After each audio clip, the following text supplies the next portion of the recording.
Okay, so let's talk about today's topic that you already have done. I think you gave mini presentations earlier and you tried your best. So today I'm going to tell you how to expand on those problems that you faced while you were giving presentation.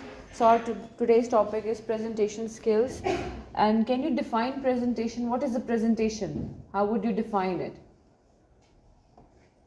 Apart from what you can see on the screen, what is a presentation?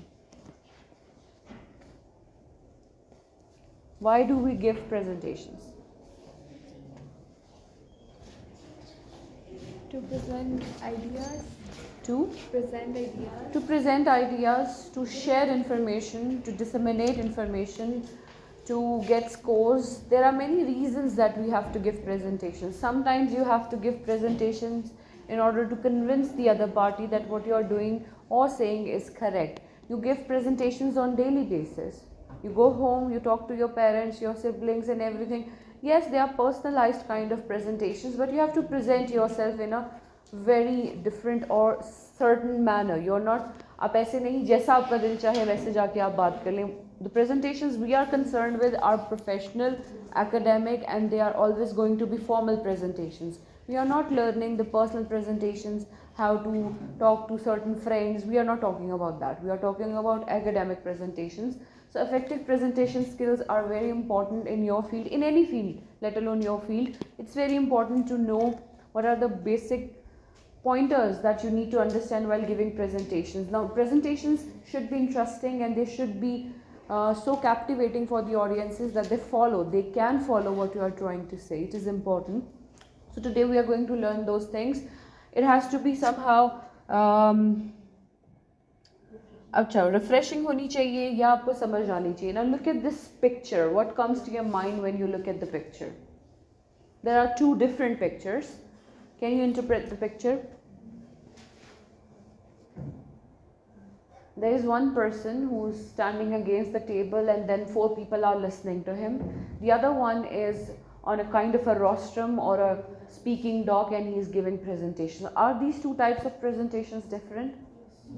Yes. The one could be one-sided presentation, one-way presentation where you have been given 10 to 15 minutes to talk about a certain topic and then you're off you go. But the kind of presentation this one is given, it's more interactive. It requires engagement because he has to convince these 4 people to do their work. Maybe it's a supervisor, maybe it's somebody who's trying to sell a product to 4 people. They are clients.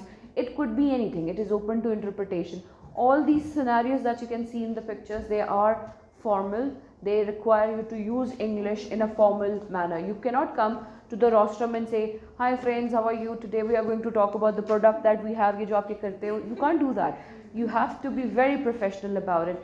And you have to respect their time and your time as well. यहाँ अगर आप हंस रहे हैं और ही हा कर रहे हैं, साइज कर रहे हैं, आपकी आवाज़ में शेकीनेस है, वो सब आपको साइड पे इसलिए रखना है क्योंकि वो 15 मिनट आपके भी इम्पॉर्टेंट हैं और सुनने वाले के लिए भी एटमोस्ट इम्पॉर्टेंस के हैं. आपने देखा क्लास में प्रेजेंटेशंस जब दी गई थी, they were not serious because for them the time is nothing, but when you are in a professional setting time is everything and it's most important to respect others times and your own time. ये दोनों चीज़ें बहुत important है. Now, सबसे पहले जो important part होता है प्रेजेंटेशन के लिए, सबसे इम्पॉर्टेंट पार्ट क्या होगा? When you are thinking about giving a presentation, सबसे पहले आप क्या करोगे?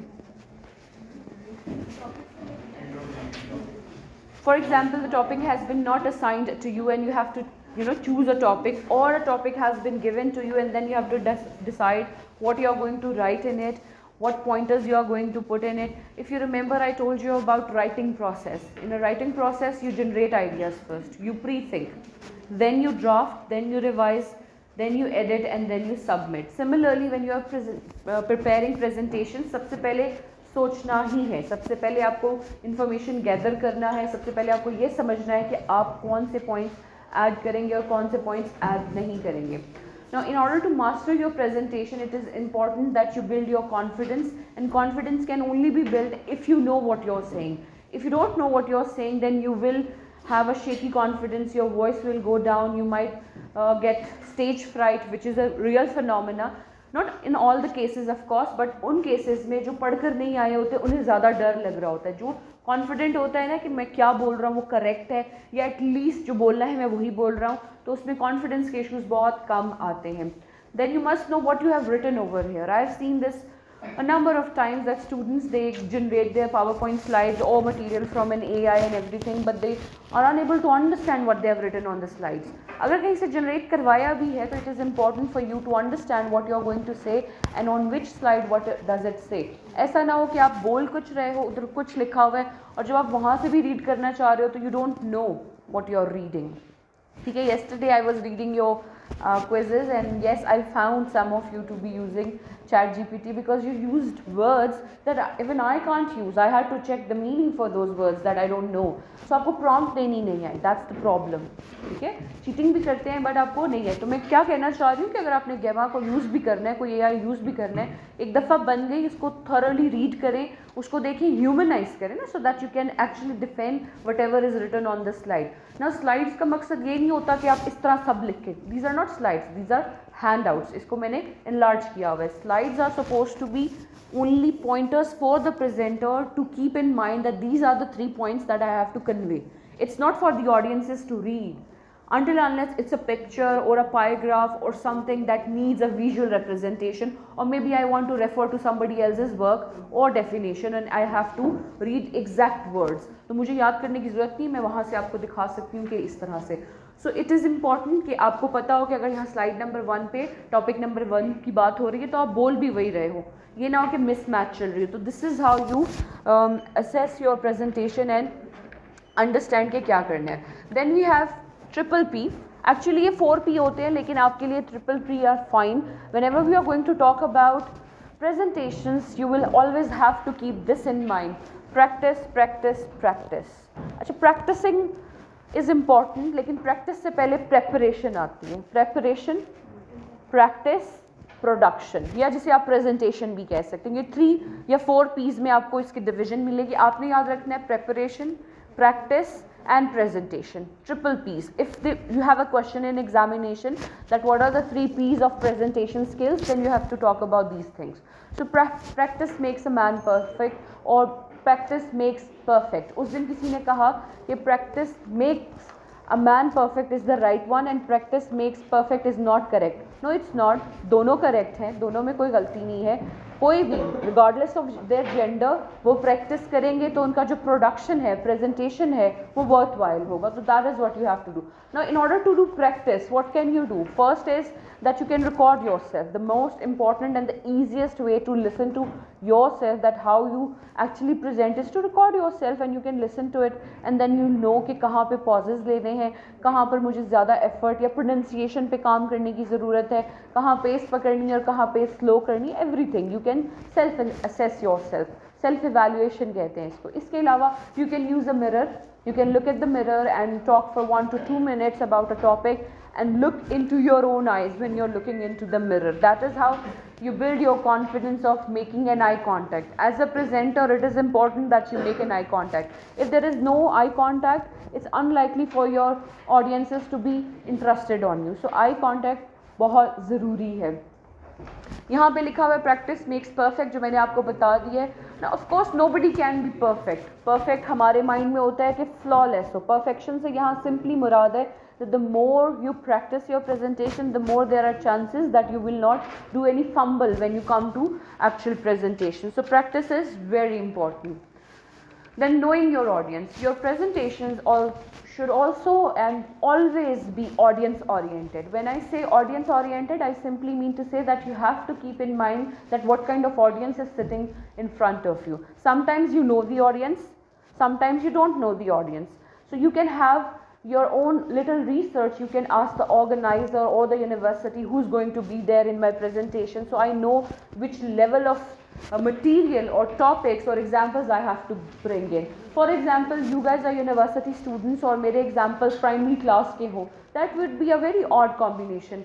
वो आपको बहुत weird लगेगा. Sometimes I do bring very basic examples. Some of you like it and some of you are bored. कि ये तो बहुत basic है. Why are we talking about it? Because you are a diverse class. हर किस्म का बच्चा है यहाँ पे. बहुत अच्छी भी है किसी की इंग्लिश और कोई बहुत ज़्यादा स्ट्रगल भी कर रहा है. तो ऑडियंस ओरिएंटेड होना in terms of your presentation बहुत इंपॉर्टेंट है. जैसे कि आपका रिसर्च होगा, या आप फाइनल ईयर प्रोजेक्ट करेंगे या कोई रिपोर्ट लिखेंगे और उसका वाइवा होगा या हो भी रहा होगा, यू नो दैट। तो जब ये वाइवा होता है तो आपको पता है आपकी ऑडियंस कौन है। आपके क्लासमेट्स हो सकते हैं या आपका कोई टीचर या आपका लैब इंस्ट्रक्टर हो सकता है, वो आपसे क्वेश्चन पूछेगा। तो आप जो आंसर्स भी फॉर्मुलेट करोगे वो उसी लेवल के करोगे कि उनको समझ आए। लेकिन अगर किसी नॉन इंजीनियरिंग को समझाना है, मैं इंजीनियरिंग के बैकग्राउंड से नहीं हूँ, आपने मुझे कोई ऐसी बात समझानी है जो इंजीनियरिंग से रिलेटेड है, then you will come up with the basic language, the most easiest terminologies to make sense for me because I'm a irrelevant audience. I don't know about that topic. इसी तरह से if I take you to a topic of gentrification or something that you're not aware of, I will have to start from the scratch. So you need to know your audience, what do they need and what level of understanding do they have and what you need to provide. This is being audience oriented. So whenever you're giving presentations, you have to be audience oriented. यहाँ तक बात समझ आ गई है? Then arrive early at the venue, which is very unlikely for the Gen Zs. They can't do it, but it is important that what we do is कि आपकी presentation है और आपके प्रोफेसर वगैरह ने आना है, तो आप पहले आकर एक स्टेज फ्राइट होता है ना, दिस इज़ योर स्टेज, इससे आप डरते हैं, तो यहाँ आकर यहाँ पर सांस लेने की कोशिश करें। Take a deep breath that nobody is going to eat me and I am going to stand here. So you can come to the venue, check for everything, whether everything is intact और not, multimedia is working or not, if you need extra help from somebody or not. So you have to make sure that everything is working. For example, you have to give a presentation in front of a large hall and your voice is not that loud and you know for a fact that you're not going to yell. Yelling और बोलने में फ़र्क होता है. So you can arrange a mic beforehand, before it gets out of your hand और audience में पीछे कोई बैठा हुआ है, हमें आवाज़ नहीं आ रही. That would leave a very bad impact. So you can arrange something. आप वहाँ पर वेन्यू को एक्सप्लोर करें और देखें कि आप क्या कुछ यूज़ करने वाले हैं, आप कौन सी जगह को यूटिलाइज कर सकते हैं, कहाँ खड़े रहेंगे तो अच्छा लगेगा. So you can have an assessment over here. उसके बाद बेटे think positively. It's very important to have self-confidence when you're giving presentations. You have to think that what you're saying is correct. वो उसी तरह होगा जब आप पढ़ो. When you have read it, then you will know. And remember, 90% of the audiences which you get are not interested in what you're saying. It's just that 10% that you have to work for. 90% बस बैठी होती है, उसको बैठना है, तो उनसे तो डरने की बात ही नहीं है. बचता कौन है? 10%. 10% के लिए आपने ऐसे प्रिपरेशन करके आनी है कि अगर कोई क्वेश्चन आ भी जाए which is out of the scope that you can not handle, so take it lightly. ऐसे ना करो, तू चुप कर बाय मिलना, डोंट डू दैट. Oh, ठीक है, I don't know the answer to this question and we can have a discussion on it later on. Right now I'm not sure how to answer the question or it is out of my scope, this is not what I was meant to do, etc. This is how politely you take a stand that you cannot explain. गलत कभी नहीं बताते, guess कभी नहीं करते. I guess इसका मतलब ये हो सकता है, never say that. You don't know, you don't know. You can't know everything. So that is what you have to think positively and you have to present enthusiastically. ऐसा ना हो ना कि आप यहाँ आए ऐसे जो करते हैं, वैसे कितनी ऊंची आवाज़ होती है, मेरी प्रेजेंट रह गई है, मैडम क्विज में 4 नंबर एक्स्ट्रा दे दे. How loud we are, right? So वो जो लाउडनेस है वो यहाँ पर होनी चाहिए, वेयर इट इज़ रिक्वायर्ड, जहाँ पर इस क्लैरिटी की ज़रूरत है. सो B enthusiastic about it. It could be daunting task for many of you that you don't like it. For example, these two, they are not listening, so perhaps they are not interested, right? These 2 female students, they are always with the ninja thing and they don't want to listen. The problem could be that they don't understand what I'm saying. Secondly, they have no interest because they don't want to learn. Thirdly, presentation is not a big deal for them.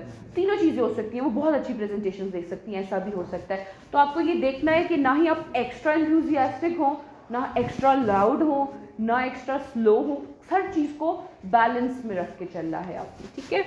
Dull voice नहीं होनी चाहिए, ऐसा नहीं लगना चाहिए कि आपको कोई गन पॉइंट पर प्रेजेंटेशन दिलवाने के लिए लाया हुआ है और आप परेशान हो, ठीक है? अगर ऐसा फील हो भी रहा है, it should not be showcased in your behavior and the way you're going to speak. Then eye contact. Eye contact is very important, like I told you in the beginning, that if your eye contact is weak with your audiences, it's unlikely for people to listen to you. And if you're scared, then they will make you scared. इंसान की एक फितरत है कि जहाँ वो hesitation sense करता है, वहाँ उसको तंग करना वो शुरू कर देता है. वो वाला बच्चा भी तंग करना शुरू कर देता है जिसको खुद भी कुछ नहीं आता होगा.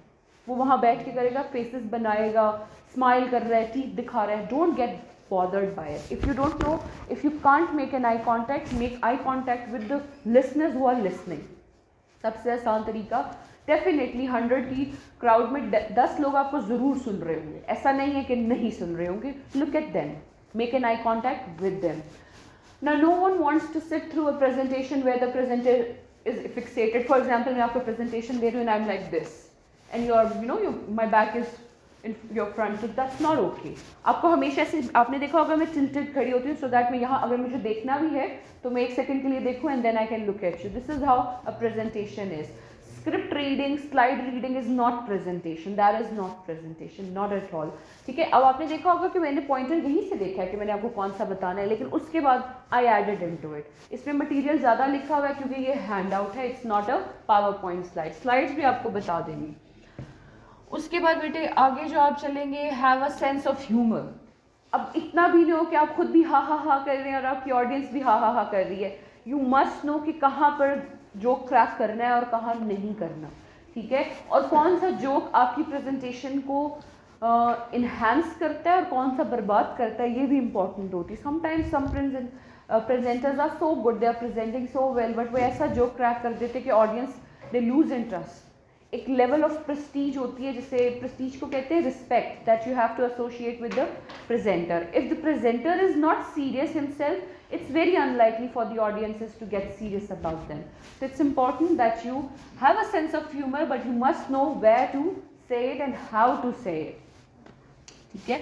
अच्छा, मैंने ना लास्ट सेमेस्टर में, अब जब आपसे पहले जिनको पढ़ाया फंक्शनल इंग्लिश पढ़ाई, तो मैंने उनको एक प्रेजेंटेशन दी और मैंने कहा कि you have to incorporate real life pictures into the presentations, right. And the idea was to talk about what you think. What the student did, student ने अपनी ऐसे करके पिक्चर ली और वो यूँ करके सोच रहा है, and he put it over here. It had such an impact. Opening में उसकी फोटो आ रही है और वो यूँ करके देख रहा है और वो सोच रहा है. उसका इम्पैक्ट इतना था कि ऑडियंस बहुत ही डाइवर्स थी. They couldn't take the eyes off. Although 70% of the material बेकार था उसका, लेकिन वो एक पिक्चर जिस तरह से उसने अपने आप को शोकेस किया, होल्ड किया, इंट्रोडक्शन उसका इतना स्ट्रॉन्ग था कि ऑडियंस ने सुना. तो आप इस तरह के टचेस दे सकते हैं, लेकिन अप्रोप्रिएट मैनर में. Then be flexible. रिजिड नहीं होना कि अगर किसी ने कोई क्वेश्चन पूछ लिया है तो बाहर जाके आप उसको तंग कर रहे हो, वहीं पे शुरू हो गए. कुछ लोग स्नैप कर जाते हैं, क्यों पूछ रहे हो सवाल, तुम्हें कहा किसी ने सवाल पूछने को, टीचर ने कहा था कि सवाल पूछने. Don't snap out. You are putting up a performance, you are a performer over here, you can't lose your dash like that. ठीक है. ये इंपॉर्टेंट है कि आपको पता चले.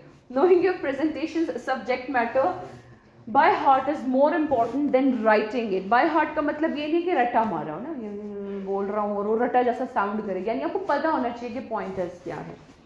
ठीक है. उसके बाद बेटे बी कॉन्फिडेंट. कॉन्फिडेंस मैं आपको बता ही चुकी हूँ. Don't be afraid to pause every now and then. Sometimes when we are scared we tend to speak fast. हम जल्दी से स्पीड पकड़ लेते हैं कि अब फॉर एग्जाम्पल मेरी प्रेजेंटेशन 10 मिनट्स की है तो मैं कहती हूँ कि मैं बोल के जल्दी जल्दी चली जाऊँ. When you get here, do not think about leaving from here. That is not something that you should think while you are giving your presentation. You have to utilize those 10 minutes or 15 minutes to the fullest.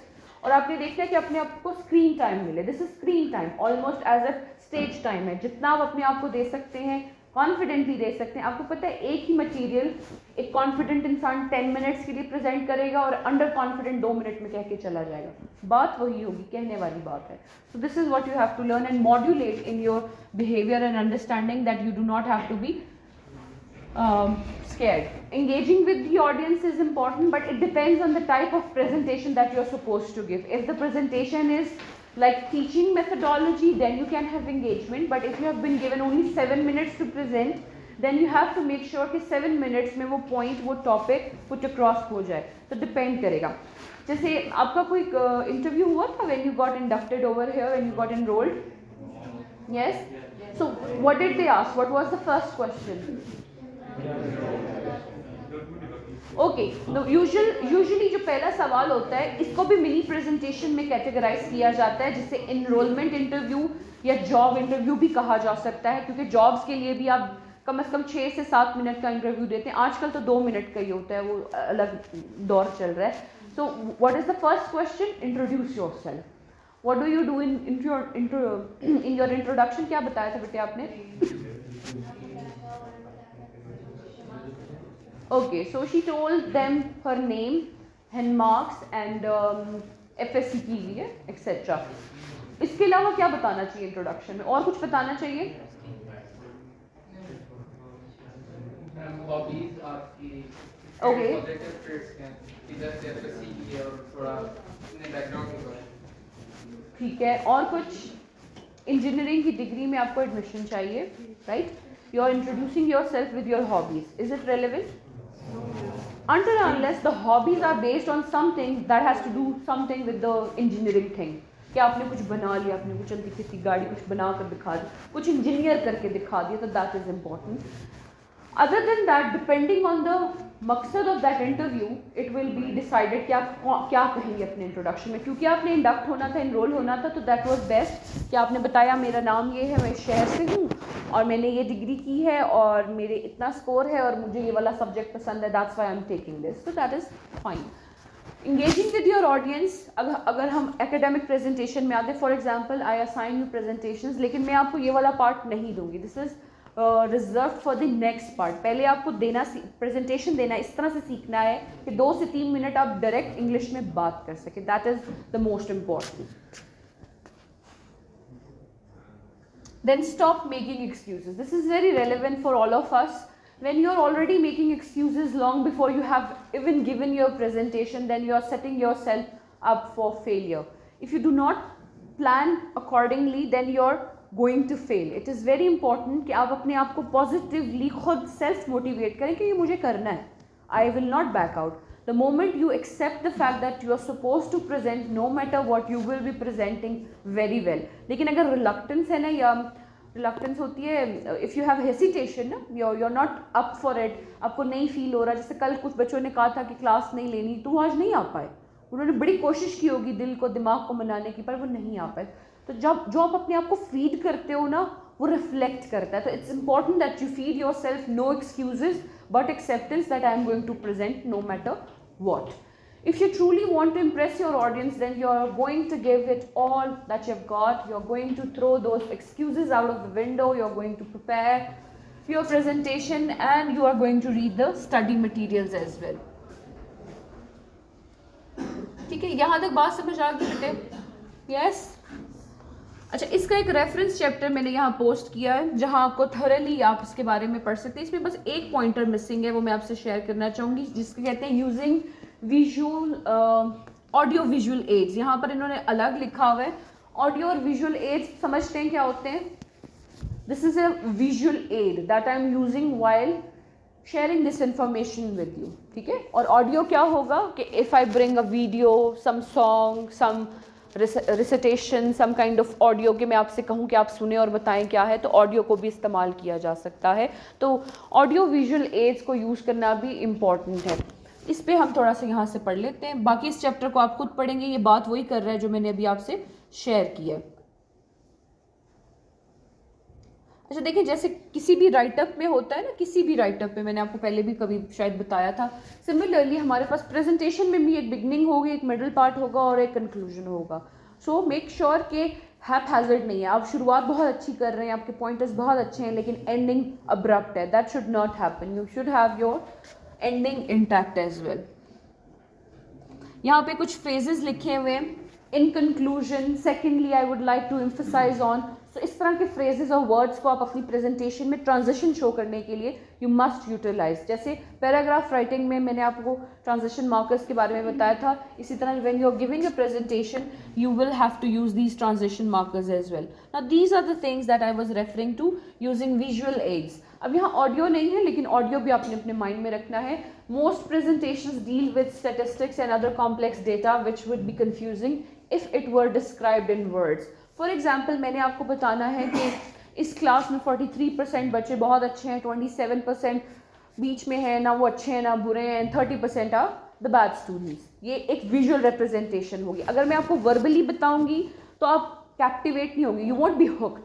The moment you see this, आप कहेंगे हाँ इसका क्या मतलब है. You would try to infer a meaning और come to a conclusion that will aid you with this representation. They help us to present figures, to make comparisons and contrasts, to project future performances and etc. A variety of visual aids like flip charts, line graphs, bar graphs, pie charts, pictograms, maps, tables, diagram, photographs can be used.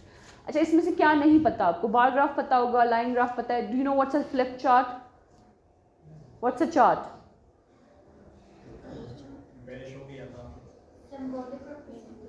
Chart क्या होता है बेटे? Chart नहीं बनाया बचपन में? वो नीला पीला सा मिलता है, उस पर कुछ लिखना होता है और दीवारों पे हम चिपकाते थे. फ्लिप चार्ट क्या होगा? यहाँ पे एक आपके पास फॉर एग्जांपल ये मेरा चार्ट है, यहाँ पर एक पॉइंटर लिखा हुआ है और उसके पीछे उसकी इन्फॉर्मेशन लिखी हुई है, उसे फ्लिप चार्ट कहते हैं. उसको फ्लिप करके आप यूज़ कर सकते हैं कि ये मेरा पॉइंटर है, पॉइंटर आपको दिखाया, पीछे से मैं पढ़ सकती हूँ या आपको भी आपसे भी शेयर कर सकती हूँ. ग्राफ्स डिफरेंट टाइप्स के हैं, वो आपको मुझसे ज़्यादा बेहतर पता होने चाहिए. Tables, maps, you know that. Diagrams you know, photographs you know. Pictograms क्या होते हैं? पिक्चर्स के थ्रू जो आप रिप्रेजेंटेशन करते हो. फोटोग्राफ्स और पिक्टोग्राम्स में क्या फ़र्क है? पिक्टोग्राम्स आप बनाते हैं, फ़ोटोज़ आप लेते हैं. You click photos, that's the difference. ये खैर आउटडेट हो चुके हैं. अब you have too many other things. ये बहुत आउटडेटेड बातें कर रहे हैं. अब आपके पास AI है और ChatGPT में तो I just found out, somebody told me that you can make pictures as well. You know, you give them command and they make you an entire picture out of it. So अब हम पिक्टोग्राम्स और ऐसी चीज़ें use नहीं, हम ChatGPT का reference दे सकते हैं. Anyway, however, you must ensure that your visuals are relevant. ऐसा ना होना कि जैसे ऐसे प्रेजेंटेशंस मुझे अक्सर रिसीव होती हैं स्टूडेंट्स की तरफ से कि वो गेमा से बनवा तो लेते हैं, AI से बनवा तो लेते हैं, बट प्रॉम्प्ट देनी नहीं आ रही होती. प्रॉम्प्ट गलत देने की वजह से तो उसका जो टेम्पलेट यूज़ होता है वो कुछ और होता है और टॉपिक कुछ और चल रहा है. टॉपिक स्टैट्स का चल रहा है और टेम्पलेट हाशियों में फूल बने हुए हैं, तो वो बिल्कुल मेल नहीं खाता. That is what you have to take care when you are making these presentations. ठीक है, यहाँ से आप इसको पढ़ सकते हैं. ये चैप्टर बहुत अच्छा लिखा हुआ है, इसमें फॉलोअप क्वेश्चंस भी हैं बेटे, इसको पढ़ लीजिएगा. देखिए, language associated with talking about visuals. देखिए, अगर आप इस पिक्चर को देखें, is it a good visual to look at while presentation? अब मैं प्रेजेंटेशन दे यूँ खड़ी हूँ, क्या लगेगा? मैं प्रेजेंटेशन देते हुए यूँ खड़ी हूँ. तो आज हम बात करें, ये विजुअल रिप्रेजेंटेशन को माइंड में रखना है. जो बच्चे लड़के होते हैं ना, यूजुअली स्टूडेंट्स आते हैं, वो बार बार यूँ कर देते हैं, यूँ. Don't do that, it looks very bad. आपको जो देखने में फ़नी लगेगा वो आपको यहाँ नहीं करना है. दैट्स इट, ये आपको माइंड में रखना है.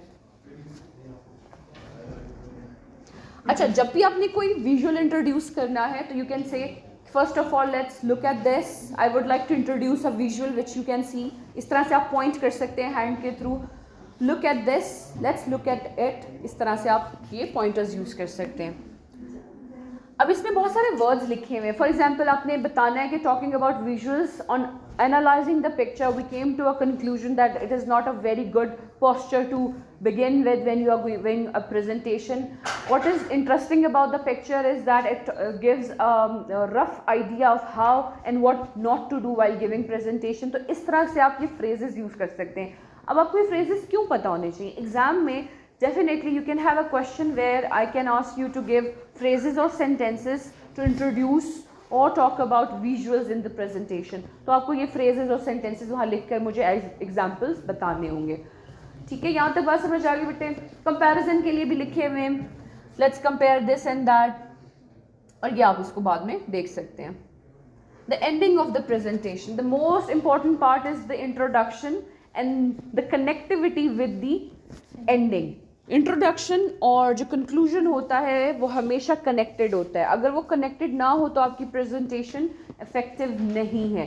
एज इफ पे आपने कोई एक जर्नी स्टार्ट की और आपने कहीं पहुंचना था, वहाँ पहुंचने की बजाय आप कहीं और चले गए. So it's important that you have a presentation that has an effective ending as well.